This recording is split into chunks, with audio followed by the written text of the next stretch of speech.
Hello, everyone. Thank you so much for taking the time to join this evening. My name is Hina, and I am lead organizer for Women Tech Makers meetups. This is our first virtual setup, and I apologize if anything goes rough. Uh, I hope you all are staying healthy and safe in these times. Personally, I think I'll start liking having these virtual meetups because this gives us the freedom to talk about anything and everything and have a lot of speakers available to us. So, without further ado, I will start. Okay, begins with the housekeeping. Oh, you all are aware where you are at your homes and where you keep your rubbish. So, thank you for taking care of that. Please share, including click photographs, tags, go on Twitter, go on Facebook, advertise anywhere you want. The upcoming events, we have one, the GTG event on 30th, which is about the lockdown learning, just talking about how you can benefit from these times. It's not always cons, we have pros as well. And if you have any ideas, any suggestions, what we should talk about, what events should we have, you are more than welcome to share your ideas on the email ID mentioned.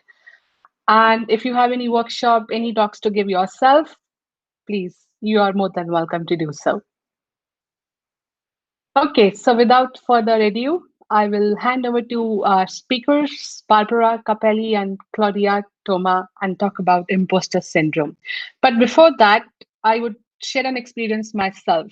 So I was getting scared coming and facing the camera and talking for the first time on a virtual event.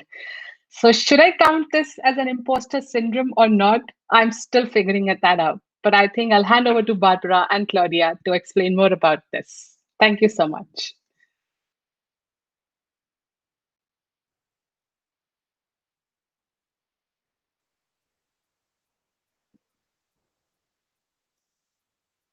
Rory, over to you.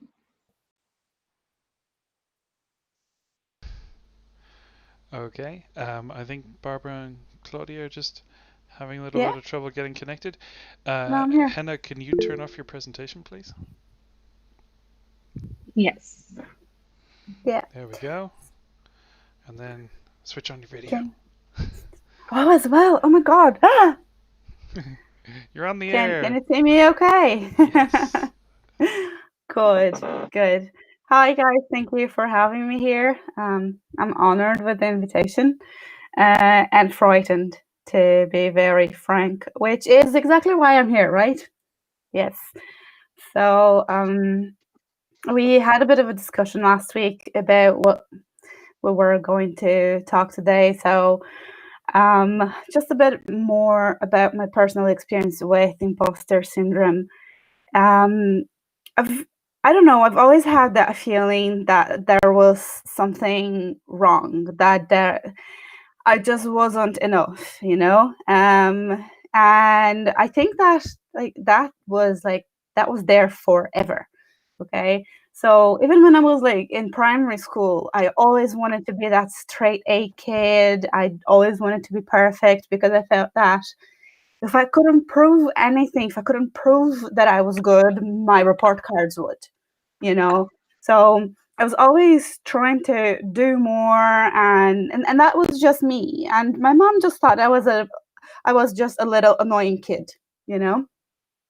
Then the first time that I actually came into contact with this, it might have been before, but the first time that I was actually aware of the imposter syndrome was when I was watching The Big Bang Theory, and Amy and Sheldon, they're having a bit of I don't want to give any spoilers here, but I doubt people wouldn't have seen that. But like Amy and Sheldon are having a bit of a competition with two other scientists, and then these two other scientists say that they have imposter syndrome, and then Amy says that it's impossible that they have imposter syndrome, because you can only have imposter syndrome if you're not an imposter, right? And then I just started looking a little bit into the matter and reading a little bit about it. That explained so much to me. It's just I always felt that I was just lacking a little bit of confidence, and that just gives me a bit of anxiety, and it was even difficult to understand the root of everything. I was just saying last week when we were talking about this, um, the thing that really confirms imposter syndrome in my life was my first ever job. I lived abroad, and then I went back to my home country. And because I spoke English, I had no other qualification whatsoever. I could speak English, that was it. And because I spoke English quite okay, I got a phone call from a school saying that they wanted to invite me for a job interview because they wanted me to become a teacher. And I actually told one of my first bosses in life, like I actually told her, but like I'm not suitable for this job. I don't know what I'm doing. Like I can't do it. And then she was like, well, your English is good. Whatever else I can teach you and I can show you how to do it, I need someone that speaks English and you can do it. I believe in you. Well, she did. I didn't back then. And I made a career out of that. She believed in me, and then I just caught up like with the career, and then I went to university to study how to become a good teacher. And I think that was a bit of a symptom of the imposter syndrome. Every time that I was in the classroom, I was the teacher, but I didn't have the qualification to be there. So I went and got myself a degree, and still I didn't feel like I was enough. So I moved away to get an international degree, and that's what brought me to Ireland. And then I changed a career path to something totally different. And then a lot of things happened, and I was brought to the company where I work right now. Rory, is it okay to give them details, like tell about the company and everything? Okay, so well, I'm now with Poker Stars, the Stars Group, and it was even weird. Like the very beginning, people would ask me, "So how did you get there?" And I was like, "I just applied for the job. I don't." And people would tell me how difficult it was to be there, and like to me, it just I felt like I wasn't good enough to be there. I passed my probation, but I was still trying to do more and more and more so it could be better for the company. I think that's a bit of my way of coping with imposter syndrome. Every time that I feel that I don't belong, I just enroll myself in university or just a side course or just something so that I can have a piece of paper that says that I am enough, and still I don't feel like I am enough, So I've just finished my third degree. So I have a degree in teaching, I have a degree in sugar arts, and then now I have a certificate in digital marketing, just because I felt that I needed to learn more about the digital world. I'm moving to a new position within the company, and you guys are the first ones to hear about it because it's very recent. And again, I know that I will feel like I'm not enough. So I'm already looking into what courses I can take and what I need to learn and how I can be better and be perfect. And I know that that's impossible, but that's the only way that I can cope with, that feeling of not knowing what I'm doing. I need to just like sit at a lecture and learn about it. That's my style. That's my way of coping with imposter syndrome. So I spoke a lot. Sorry, guys. Claudia, do you want to talk a little bit too? Hi, Barbara. Yeah, sure. Thanks very much for being here and for sharing your experience. And hi, guys. I don't know if the video turned on right now. Right. So I'm Claudia. This would be my first talk actually on the topic. Um, Initially, when I got asked to talk about imposter syndrome, my first question was, well, what's that? And only a few words later, I felt it's like the world stood still because everything that was said was just describing my life in a few words. So then I said, yeah, sure, because this actually gave me a chance of overcoming my fear of public speaking. So the simple fact that I don't see you right now, guys, it's actually an advantage to me because I can actually continue speaking to you right now. So yeah, I said to myself, well, it's time to do something, being in lockdown and what to me it feels a groundhog day. It's this is sort of out of the ordinary for me. So I'm more than happy to be here and talk to you guys about this. Now I started researching, of course, imposter syndrome, and I just wanted to see, if I am an actual fit to speak here, if I qualify, if I have anything that you guys could, I don't know, see it as useful. Of course, the doubt came in like straight away, like 2 seconds later. I was already doubting myself that I should be here.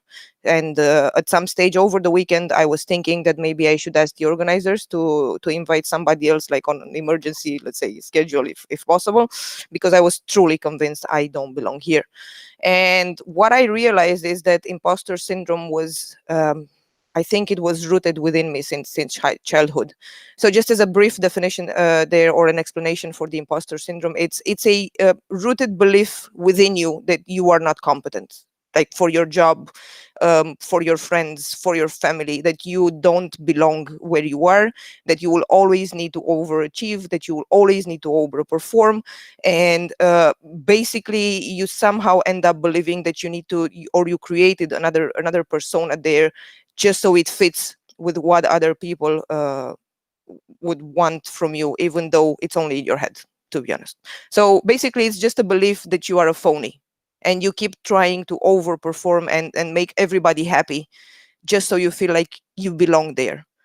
I don't feel that I belong anywhere. Like for me, this is one of the symptoms, for example, that I just recognize myself, and it's straight away. No matter where I go, no matter how well I perform, no matter how many praises I get, no matter, I don't know, no matter of anything, I will always find a reason not to attribute that success to me. It will be always a colleague that had a kind word, and that's how it made me confident. It will always be somebody that directed me towards the right person, and that's how I found my answers. It's not because, like my actual job. And it did take its toll throughout my life. First of all, I didn't know what I was dealing with. I just found out, to be honest.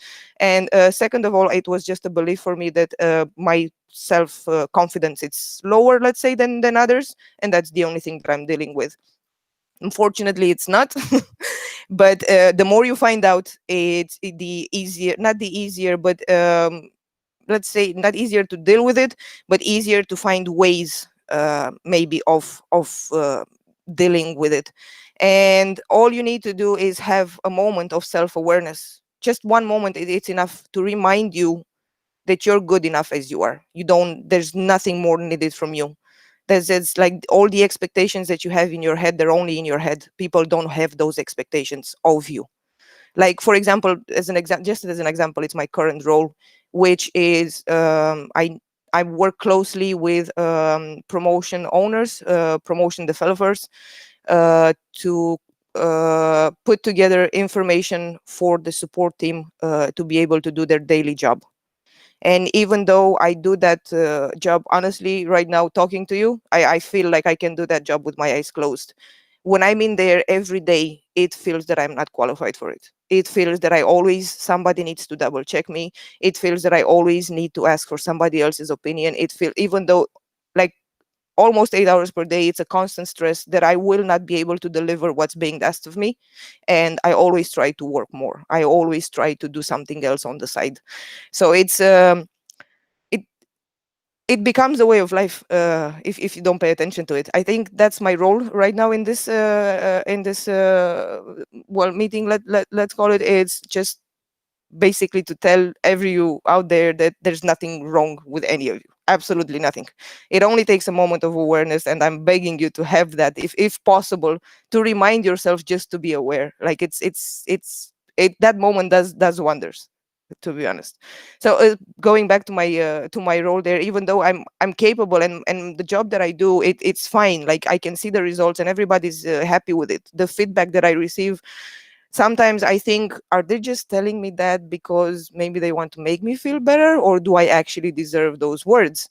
And again, that's a symptom of the imposter syndrome, as in, you basically, you just disconsider yourself. It's, yeah.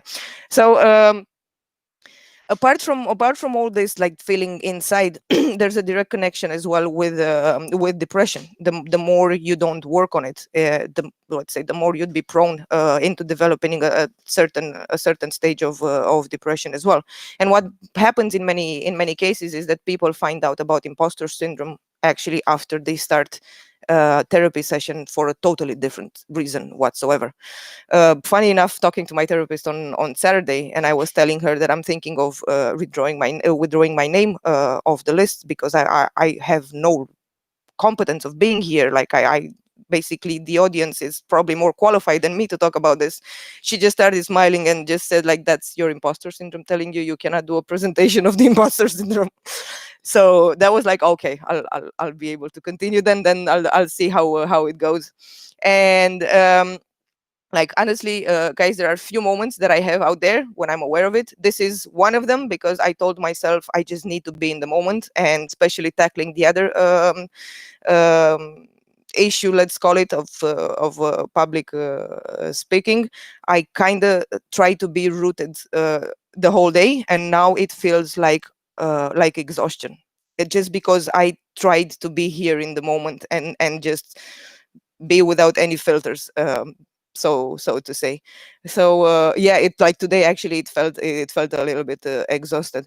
It does feel a little bit proud right now, because I'm able to like finish my sentences, first of all. But yeah, it's like, probably in an hour or two, with all honesty that I have right now, I will forget about all this, and I will look back and say, I didn't belong there. What did I do to myself? Why did I do that? I'm not qualified for it. I should never ever do that again. So basically, that's the daily schedule, if you want to call it, as in, you wake up to do your normal duties, and it's a natural state of thinking, I'm never going to be able to finish this. I don't know why they hired me. When will they find out I'm not qualified for this? It's just it feels like a roller coaster. But what's important, what I found it very important, is talk about, if you have somebody close. It can be your mom, it can be your best friend, it can be, like, I don't know, the guy that does your hair. It's just close to you. Don't keep it inside of you. It's one of the things that hurt me most, until I found a person that I trusted to basically just, I don't, just put it all out there. Like, your shoulders feel the relief as if you're taking actual weights off. So if it's one thing that I can leave you with today, it's share your experience. The more you share, the more people like us will feel like they actually belong somewhere. They don't need to look further for their place. And you're going to help somebody. Like, honestly, you're just going to help somebody and you won't even know it. So yeah, like, if you have any questions, and probably I kind of skipped a few topics there on my list, if I'm not mistaken, but I got carried away. I'm more than happy to answer any questions you might have. So thanks, guys. Thanks for having me. And I'm here for you.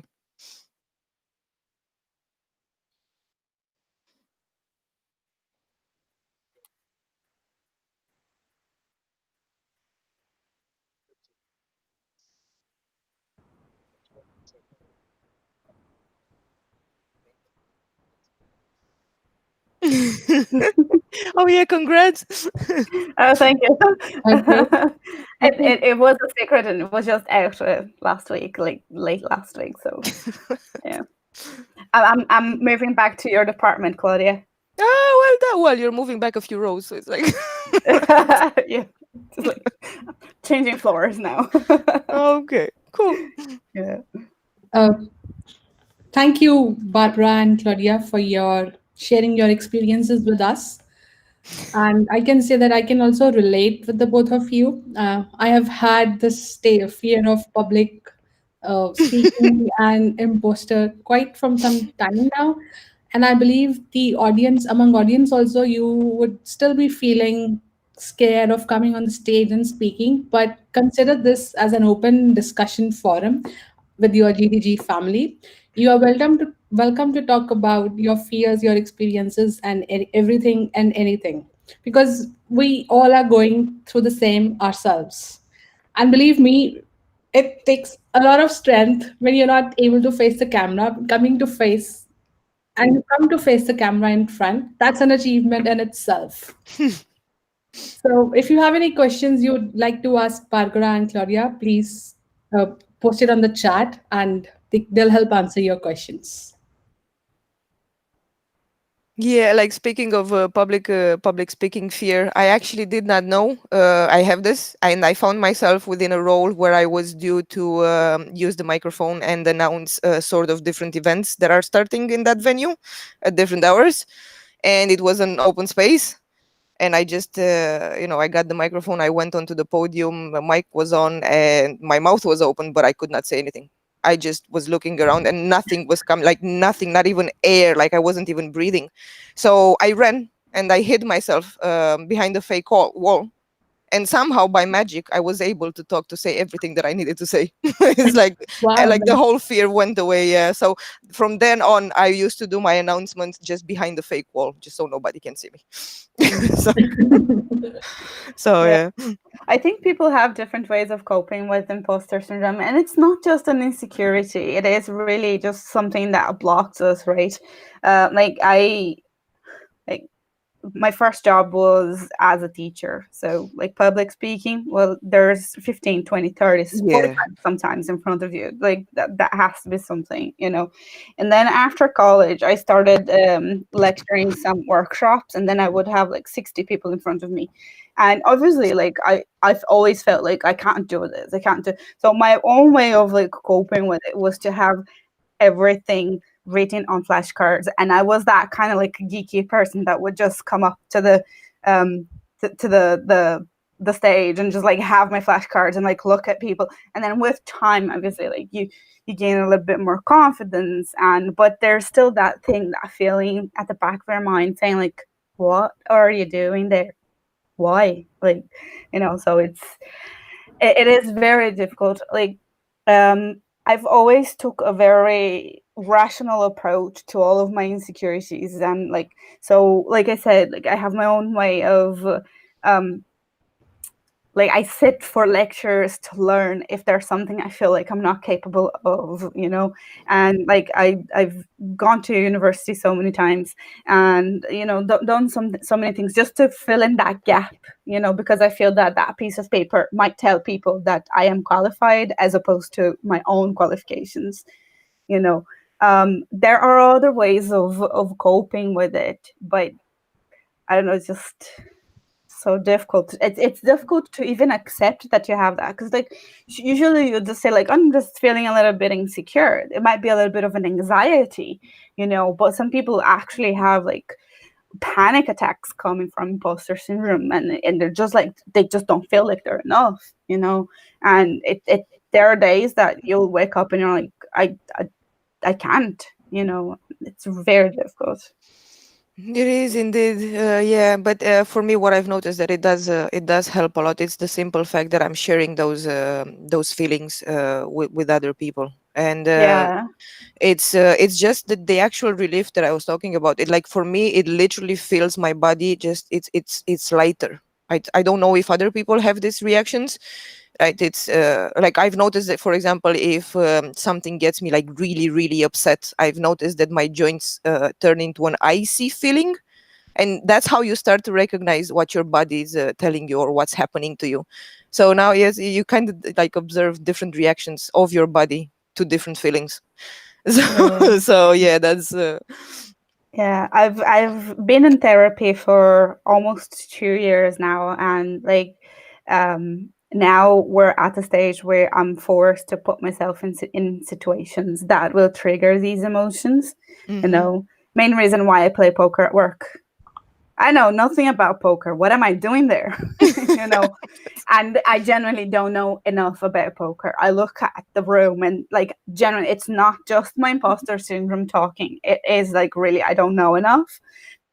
So it is how I have to learn to deal with the feeling of not knowing, you know. You see, And even that, like what you were saying, like, oh, your joints get icy cold. Like yeah, I shiver, like I get so cold, my hands turn blue, and like I have that shivering feeling that you only get on a cold day, you know.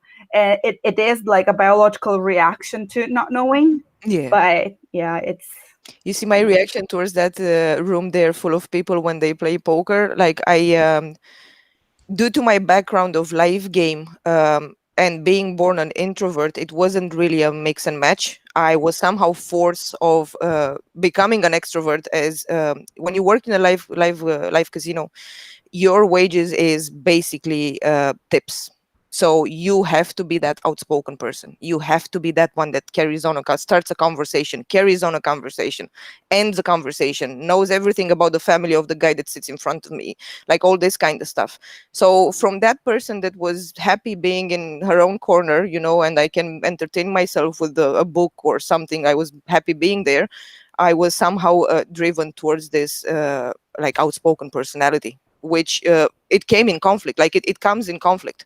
So for me, seeing that room full of people there in work, right, because there's always 3 tables maybe playing, right, so there's about 20 something people, like just yeah, going there, it makes me feel socially awkward. It makes me feel that I yeah, actually don't know how to interact with people, and I need to make up for that lack of skill, let's say, like I need to make up for it, so I need to work harder for it.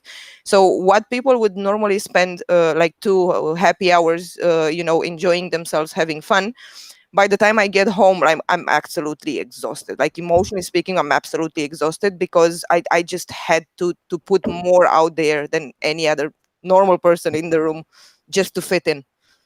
So I just stopped going to those poker events because it's like it's easier on me. It's- Okay, yeah. guys, we have a question from the audience. mm-hmm. Phoebe asks, how did you deal with someone who are much more experienced in the audience? Sorry, can you say that again? Phoebe, she's asking, how did you deal with someone who are much more experienced in the audience? Oh god, that's close to a panic attack. It's like it's like because I need to show the confidence that in my head that person requires of me. I need to somehow substitute the let's say the maybe even the lack of knowledge that I, you know, that maybe that person has more knowledge than I do on a topic, and it takes me a bit of time to understand that it's okay not to know as much as somebody else. But up to I get to that point, it's a few good minutes out of total panic. And how do I get this information in such a short amount of time? You know, how do I get upskilled in such a short amount of time? How do I do that? And then you're like, you're fine, you're okay, relax. But it's not the immediate response to it. It takes a few good minutes to get there. It's inside, it's total panic. Yeah, inside it's total panic. It takes you a good few minutes to understand the whole situation and be able to respond to this whole situation. But I feel that like afterwards, that's the moment that I understand the points where I have to go deeper into, you know, and I will just relive that awkward moment over and over and over again, you know, and I'll just like have that mental imprint of that moment where someone knew more and I didn't know enough, and I have to correct that as soon as possible. Like, so that's when I freak out and I start like googling everything and watching all of the videos and listening to all of the podcasts, and then I go on to, there are so many good platforms out there for online courses. You know, there's Udemy, there's edX by Harvard. Like, there are so many courses that are being offered online that you can actually get the knowledge. And then I just freak out and I'm like enrolling in all of the courses and like trying to learn everything, you know, but I just keep reliving that moment over and over again, where there's someone that knows more, which is horrible. I don't want to be the person that knows everything, but it's just the way my brain works. If I have that awkward situation, that awkward encounter, I just feel like I have to do something. So yeah. I think you I have. have a personal experience to share on this question. So I believe there are always going to be people in the audience who will have more information than you have. The At that moment, what I have done is I have stayed confident about the information that I know and that I have presented. But even if someone knows more than me, how I have handled is I have mentioned them that I know this and this, I can do this and this, but this is something I would need to research more, and I don't have any information at the moment. You're So I very believe assertive. it's okay to say no, that I don't know. It's not a bad thing when you say you don't know. It is okay. I think imposter syndrome also connects itself with something when you don't know. It's not easy to accept that I don't know. It's difficult. I don't know. How is it possible that I don't know? It is okay to not know. Not in my brain. In your It's just brain. like, oh my god, like my mom will tell anyone that I was that annoying child, that annoying teenager that was just like listening to everything and like reading everything, just studying, and like, so I and my therapy is very much involved in me not being perfect, because nobody's perfect, that doesn't exist. But it's just where my brain goes to automatically, like, and I just keep focusing on those moments where things didn't work out, and just like things just yeah, that's how it Yeah, I It's think okay not to know but what happens then and there in the moment. It's that's you don't remember that it's not an information that your brain it's fond of, because the syndrome takes over and it's telling you should have known that. You're yeah. why are you in this position right now? How did you put yourself in this position right now? You should have Well, known if you this don't by now. know It's like, that, what are you and doing here? Like, that's your exactly, brain talking. and then the more you actually shut up because you don't know much on the topic and the other person is talking, it's the more you start to accept your position, when you're like, okay, I can finally say maybe I don't know as much on the topic as I actually don't know as much on the topic. It's like, When I was doing a bit of research about imposter syndrome to be comfortable enough to talk about it, because that's what I do, right? And then there are like this hundreds and different types of diagrams about the actual way of like portraying what imposter syndrome feels like and what reality is. So one of the um, one of the ones that I saw was a Venn diagram where like there's like your knowledge and everybody else's knowledge. And then what you feel is that your knowledge is just comprised within, it's a small portion of what everybody knows, right? Whereas in the reality, and that's what they're showing in those Venn diagrams. So it's actually like you have your knowledge here, and then there's like someone else's knowledge, and they overlap slightly, and then there's someone else's knowledge and that overlaps a little bit with yours and overlaps a little bit, but like that is a very rational approach to something that is basically feeling only. When you look at that, you're like, okay, yeah, that's how reality works, but that's not what's inside of you.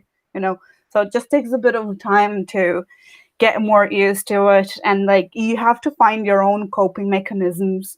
Like I have my own way of dealing with it, which is like to me a bit overwhelming because I'm never resting, I'm never not doing anything.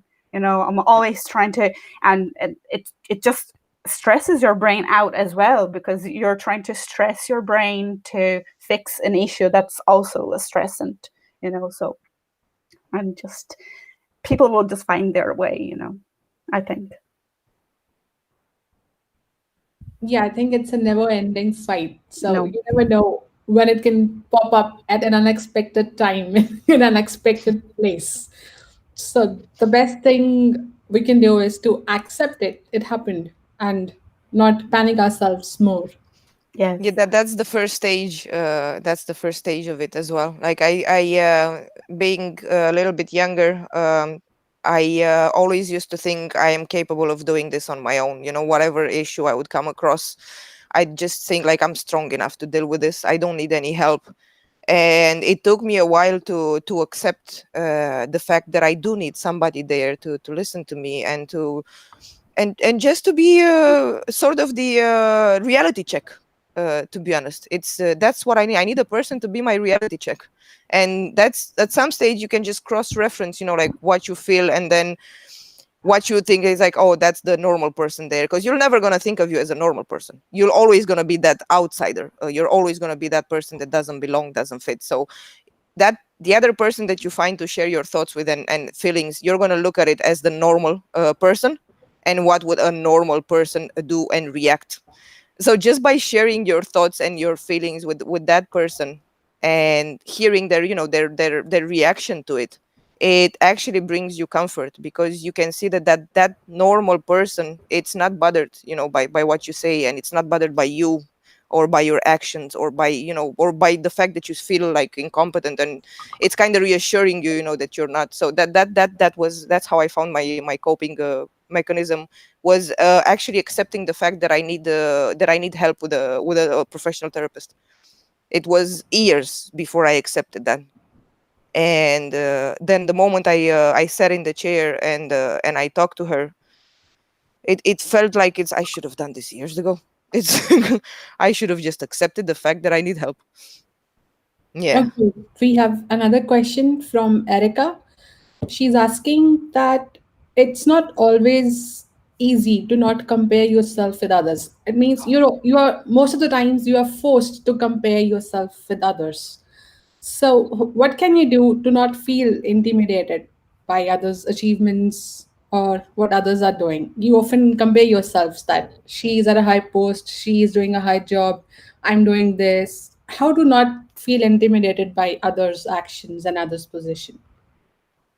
Well, personally, I've this is a little bit of oversharing, but it kind of fits the situation, so it might help some.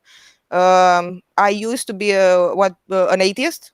I just, whoever talked to me about God, I would dismiss anything about it. And one day, waiting for a flight, actually, I somehow managed to find my spiritual awakening, and realize that I am here exactly where I need to be in this life.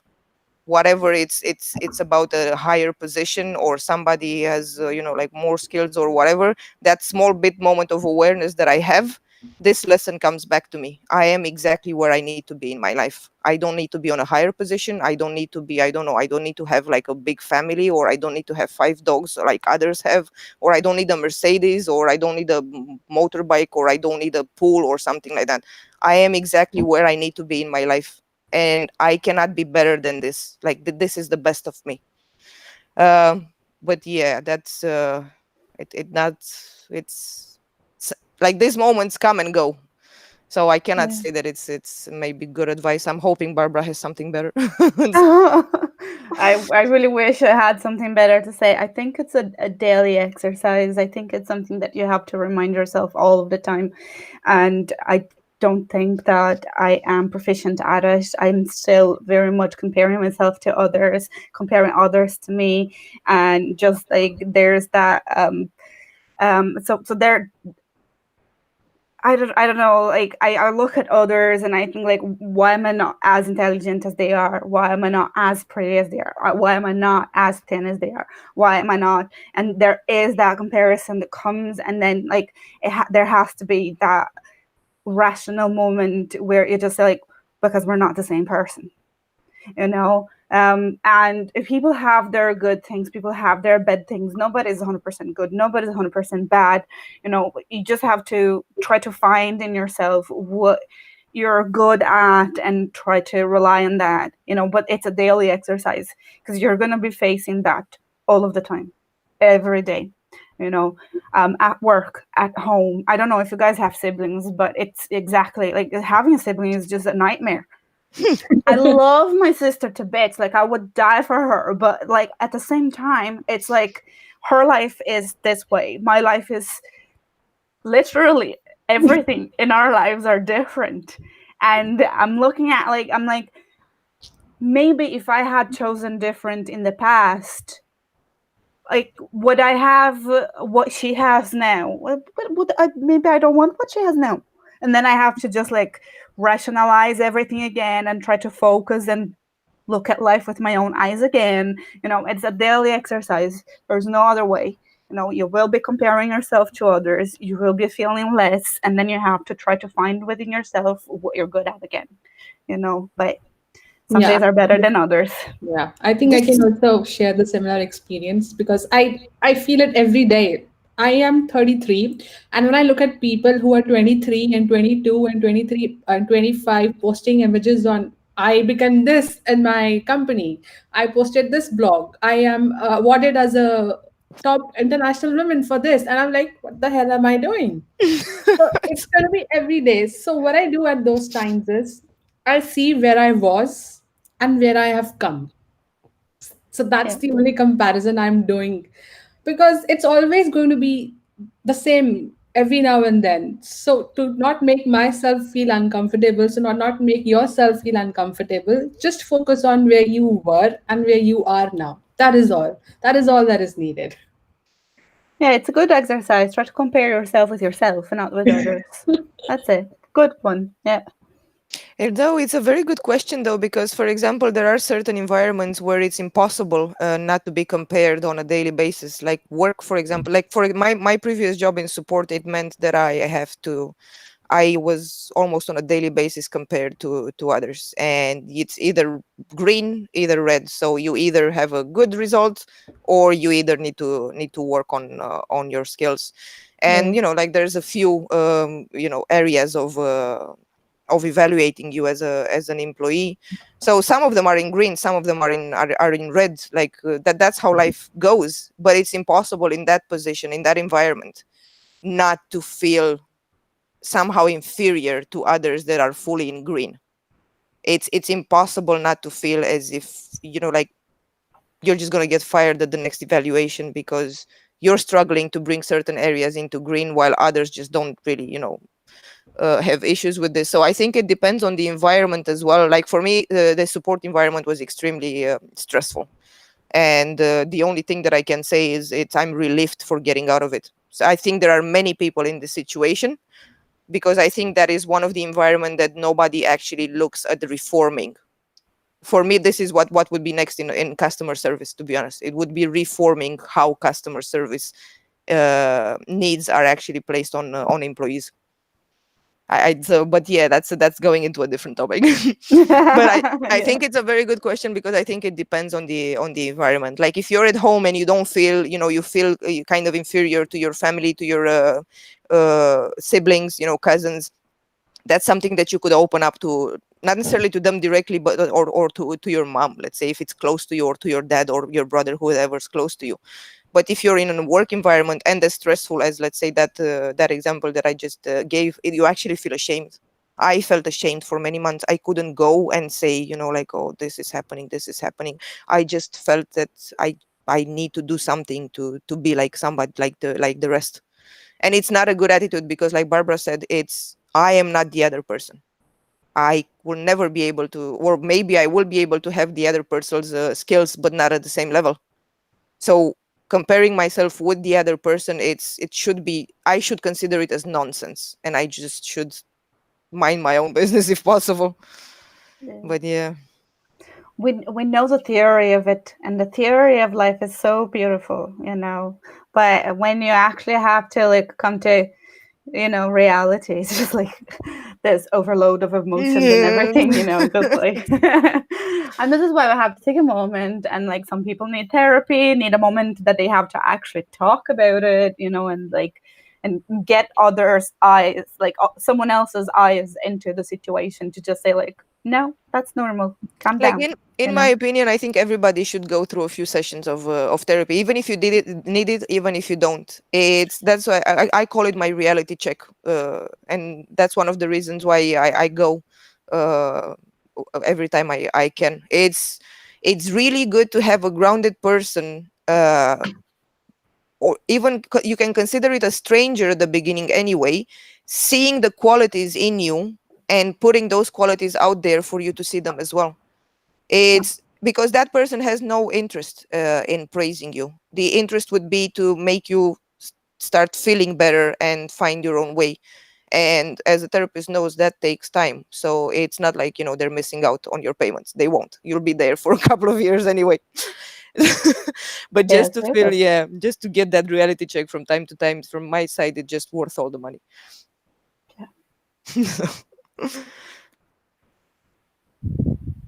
Do we have more questions? Don't have more questions. Okay. Thank you so much, everyone, for taking the time to join this evening. And we would be scheduling more sessions bi-weekly. So please keep a tab on GDG Dublin Meetup and group and on the Facebook, and we'll keep you updated. And if you have any interesting workshops or topics to share, or you want to see some topic to talk about, like we have this open discussion today, you're welcome to share your ideas with us as well. Over to you, Rory. Thank you so much.